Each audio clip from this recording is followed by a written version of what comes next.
It has been a long, hard, cold Lent, probably one of the most difficult Lents I can remember. We even had to cancel church once, and I think I only lost 3 pounds. But if you skipped Lent, or if you have been simply missing in action since Christmas, welcome back. And it's hard to know where one might begin if you've kind of dropped in on the last 10 minutes of the movie to kind of explain the plot of what we are trying to celebrate today as the people of God. What does Easter morning mean in most American churches today? In this post-religious, secular, cynical culture, can religion have anything to say to this age as we think about resurrection from the dead? I was digging around, it's interesting, the Christmas sermon is the hardest sermon to write because a lot of people who show up, you really have little connection with them. And the Easter sermon is kind of like that too. And it's interesting, what I try and do is to say, what is it that we have in common? Is there something in this story that we can all connect to? And it's actually quite good at Christmas because if you remember, the theme at Christmas was what we have in common is memory. We're creating this memory space for ourselves, and it's beautiful, it's candlelit, it's nostalgic, the hymns. The children are acting the pageant, they're in pretense, their imagination is going, they're telling us back a story that we know so well and so beautifully. And that's great liturgy. And so we create this memory space that is sacred. And I think that's why we come here. It is still something that people are looking for and longing for. But what is Easter about? And I would suggest that Easter is about liberation. Easter is about liberation. Human liberation. And it comes in this fantastic story of this good guy, a healer, a teacher, a gatherer, a visionary, who made people feel good about themselves. He brought people together. He got a little too political. You can't mix religion and politics. And he gets framed. His friends bail. Only a few remain. You can count them on one hand. He is shamed and humiliated. The crowd turn on him, and he is subjected to a horrible public execution. That's the end of him. Or is it? The central core belief in the Christian movement that we celebrate today is the claim that he's still alive. He's still out there, resurrected. And he appears in bodily form to different people before he commissions a few disciples to continue his work in his name. And the church kicks around this story. It's actually an older story than the Christmas story. The Christmas story comes later. But the church kicks this around for a few hundred years. And then certain aspects of the story begin to connect to other stories that meant something to the early believers. And they begin to see Jesus not just as a human being or even a superhuman being, but they begin to see Jesus as divine, as a gift from God to humanity, a kind of bridge from the past to the future. And he also becomes an ethical and moral figure of leadership, comparing the Roman imperial order. He's clothed with titles that are only reserved for the emperor. Son of God, Lord of Lords, Savior of the world. These are first century political terms. And all of this is also projected onto this story.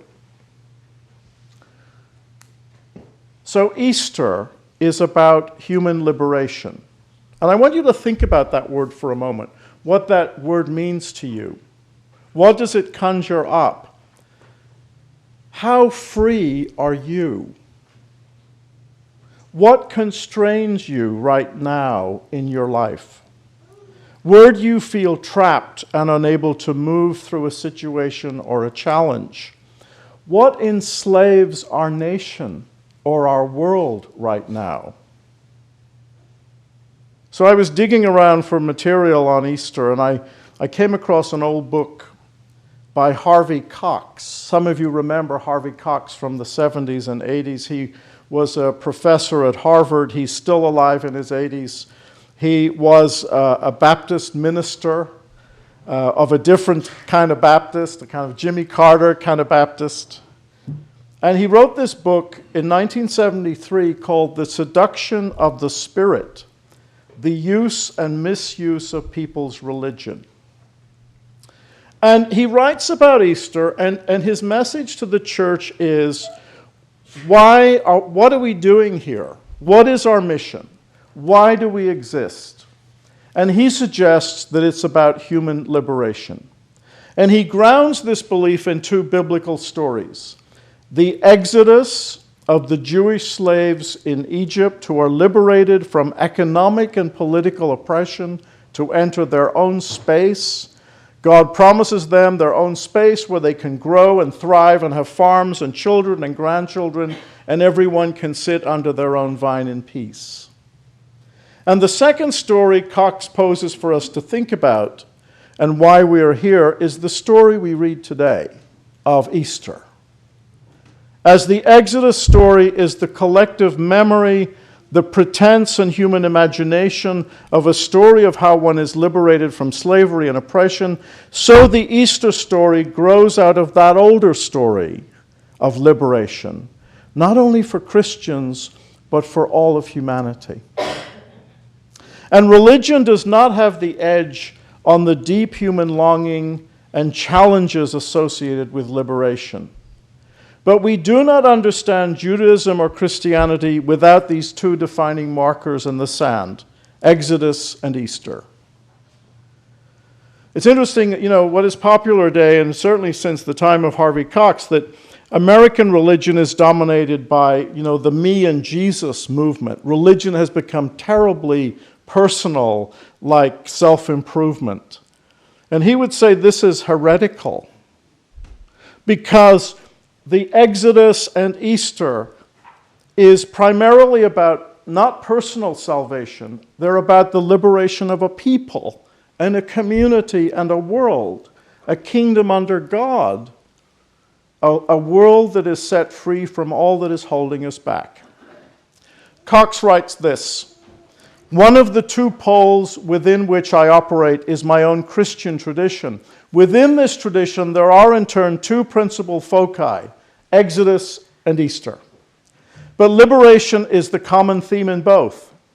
The Hebrews were peons in Egypt who gained their national liberation, and for them that historic event became the point where the Creator was revealed who he was and what he was up to in the world.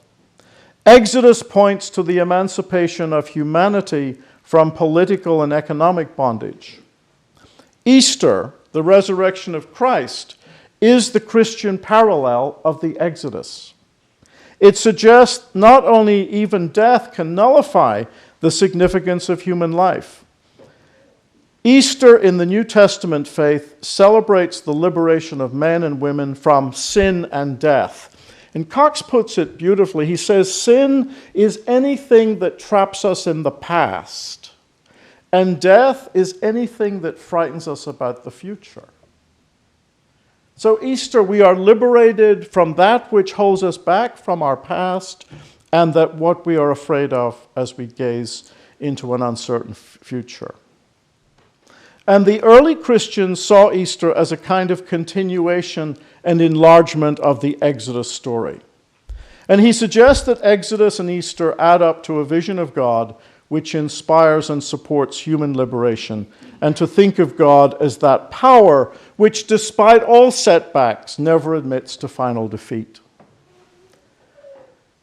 And it's interesting, it's using this idea, this is really why the church exists, for human liberation. If liberation is the issue, he says, then a lot of things become clear. No matter how neatly a present religious rite or teaching may cohere with the orthodox past, if it locks people into a stupefied bondage, it must be questioned, for it no longer carries the spirit of the Exodus and Easter. It is heretical.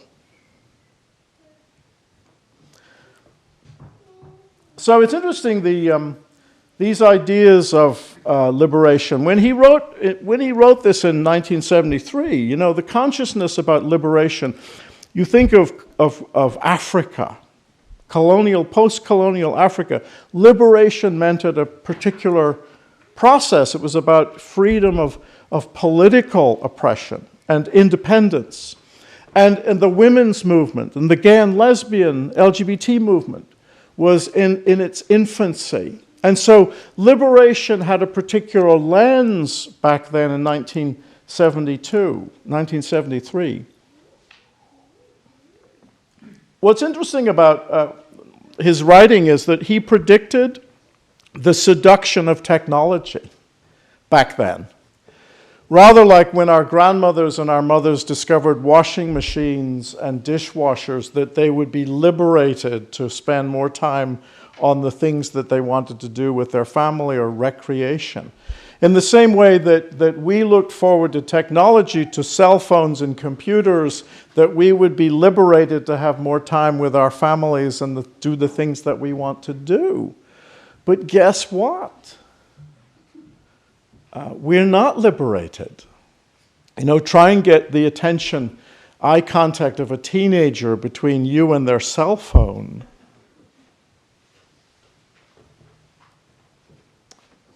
It's interesting. I love there's a phrase Cox uses about the church. He said, the church, in its quirkiness and its kind of weirdness, it's like a beautiful antique sofa sitting on a freeway.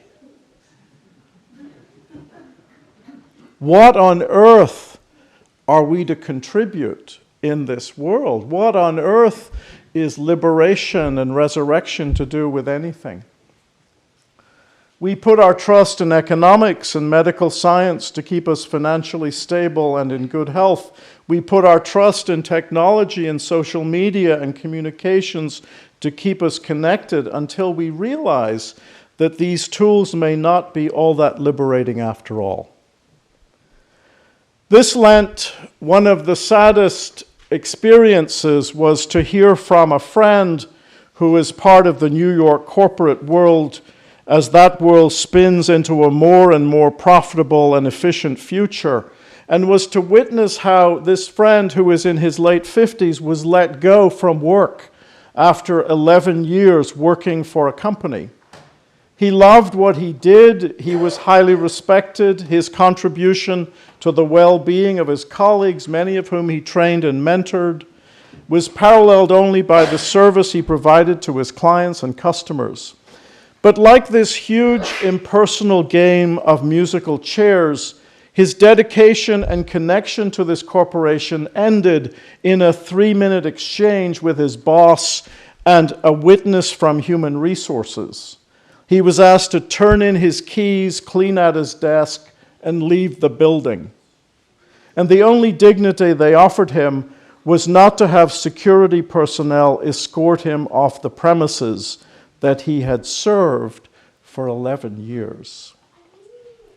How is that model liberating in any sense of the word? The old gods and magicians have been replaced by the voices from the machines, the red and green twinkling lights of the stock prices. Bears and bulls dominate the wasteland. Try getting eye contact with a teenager these days as we worship in the new community, all connected, like Lucy's security blanket only a glance away. And it's very interesting what Cox, he talks about this wonderful old sofa on the freeway. And he's saying, it might be that it's really good that the church is sort of quirky and weird and odd, because maybe we do have something to contribute in this scenario. And he talks about that most of us as adults, we have antennae that are tuned into one or two frequencies, and that children are much more tuned into other signals going on. And the whole thing about imagination and play and pretense, we certainly see that last night we had a wonderful time creating an Easter garden outside. The confirmation class did that. And looking at ways in which liturgy and resurrection and the story that we tell over and over again can be made alive again in our lives. I remember actually as a child of 6, my grandfather died, and I was fascinated by the way adults dealt with death. And they behaved differently. And the funeral and the graveside. And so I went home and I painted all my little model cars black. And I started digging holes and acting out, laying my friends out and covering them in blankets and playing funerals. And of course they all thought, this is a weird kid. In my imagination, there was something going on that I didn't understand. And now I know I was practicing my vocation.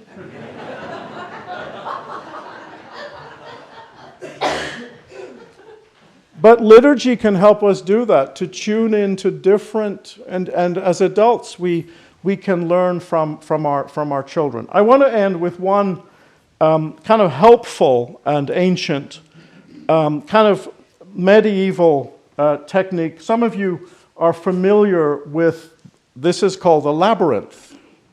And it's kind of just, this particular design is on the floor of Chartres Cathedral in France. It was put in the floor in stone, was finished about the year 1220. And it looks like a maze, but it's not a maze.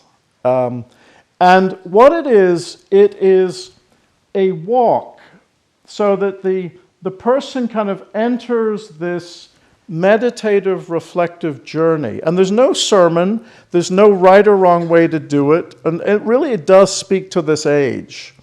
But the idea is that you're open to the Spirit, and that the prayer is that if there's something on your mind, or you're worried, or you want some kind of wisdom or enlightenment, you begin this walk. And it's not a race to the center, but you take a little turn here, and then when you think you're close to the center, then you go this way, and then you're going to go way out, and it takes about 30 minutes to do this walk. And you're just thinking, praying, cleansing the mind, and you go into this Rosetta in the middle. And this is a place of enlightenment. It's a place where you ask for light, wisdom. And you can stay in the center as long as you want. And it's kind of like the womb. It's safe. And you're in communication with the heartbeat of the universe. And it's a kind of tomb. It's like looking into the empty tomb at Easter. And then you begin the walk back. And you go by a different way. And you wind your way back out. It's interesting as if you do the walk, and sometimes there are other people doing the walk with you. There are times that you will walk in parallel with someone. So it looks like you're walking together, but you're on different paths. And I often describe this in terms of marriage. You know, there's a whole kind of mythology, the two become one flesh. Which one did they become? Good theology is that everybody is still on their own path. And then there's a little turn in the road, and we go our separate ways. So the labyrinth is one of the examples where imagination and pretense and putting ourselves in a different space helps us to connect with the heartbeat of God. And then you come out and you're kind of birthed out back into the world. I'm going to show it to the choir now, because now you can see it. So those two images, the invitation to look into the tomb, to look into the void, as Mary did today,